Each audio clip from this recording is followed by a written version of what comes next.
भाजप नेते नितीन गडकरी यांच्या प्रचारामध्ये शाळकरी मुलांचा वापर केला होता। या प्रकरणी निवडणूक आयोगानं शाळेवर कारवाई केली। नितीन गडकरींवर कारवाई करावी अशी आग्रही मागणी प्रदेश काँग्रेसचे मुख्य प्रवक्ते अतुल लोंढे यांनी केली आहे।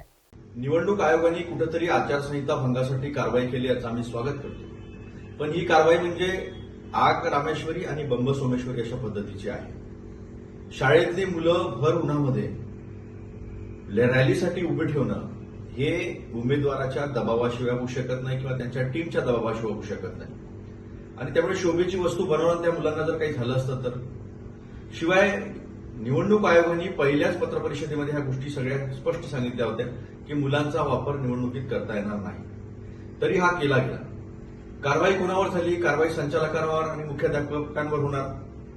ही कारवाई वास्तविक पाहता उमेदवारावर झाली पाहिजे, कारण उमेदवारांनी आचारसंहितेचा भंग केला आहे आणि सातत्यानं असं घडत आहे। मग ते बावनकुळे असो, देवेंद्र फडणवीस असो, मग या देशामध्ये कायदा आहे की नाही आहे? या देशामध्ये संविधान आहे की नाही आहे? त्याचं पालन होणार आहे की नाही होणार आहे? की निवडणूक आयोग काहीतरी वेगळंच करणार आहे?